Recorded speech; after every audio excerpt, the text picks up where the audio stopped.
अमृता सिंह बॉलीवुड की उन चुनिंदा एक्ट्रेसेस में एक रही हैं जो अपनी अदाकारी, चुलबुले अंदाज और खूबसूरती से दर्शकों के दिलों में घर कर चुकी थीं। में फिल्म बेताब से जब अमृता ने एक्टिंग की दुनिया में कदम रखा, तब हर कोई उनकी क्यूटनेस पर फिदा हो गया था। अमृता की चुलबुली अदाएं उन्हें एक आम लड़की से आसानी से जोड़ देती थीं। अमृता ने अपनी फिल्मों और अदाकारी से तो दर्शकों का खूब दिल जीता, वहीं पर्सनल जिंदगी के किस्सों ने हर किसी के होश भी खूब उड़ाए। 9 फरवरी 1958 में जन्मी अमृता सिंह ने 1991 में उस समय किसी को चौंका दिया था, जब उन्होंने पटौदी खानदान के चिराग एक्टर सैफ अली खान से गुपचुप शादी कर ली। अमृता तब अपने करियर के पीक पर थीं, वहीं सैफ अमृता से उम्र में 12 साल छोड़ हैं। उस समय सैफ सिर्फ 21 साल के थे और अमृता 33 साल की थीं। दोनों की शादी सिर्फ फिल्मी हस्तियों और फैंस के लिए ही नहीं, बल्कि इनके परिवार के लिए भी एक बड़ा झटका थी।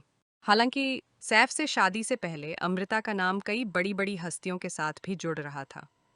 एक्ट्रेस का नाम उनकी पहली फिल्म के को स्टार सनी देओल के साथ भी काफी जोड़ा जा रहा था।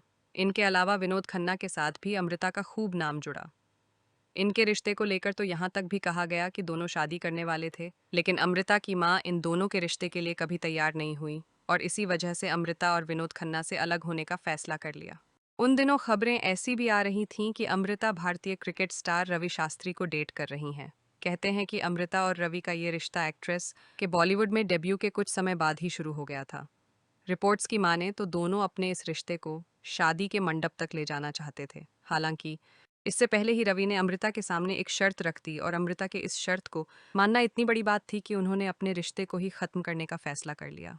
दरअसल कहा जाता है कि रवि चाहते थे कि अमृता उनसे शादी करने के बाद अपना एक्टिंग करियर छोड़ दें। वह चाहते थे कि एक्ट्रेस अपनी शादीशुदा जिंदगी पर ध्यान दें और सिर्फ घर संभालें। अमृता को उनकी यही शर्त मंजूर नहीं हुई, क्योंकि यह एक्ट्रेस के करियर की शुरुआत थी। ऐसे में वह इंडस्ट्री में अभी और काम करना चाहती थीं और यहीं पर ही दोनों के रिश्ते का अंत भी हो गया। रिपोर्ट्स की माने तो रवि शास्त्री से अलग होने के बाद ही अमृता की नज़दीकियां विनोद खन्ना से बढ़ने लगीं। हालांकि विनोद पहले से ही शादीशुदा थे।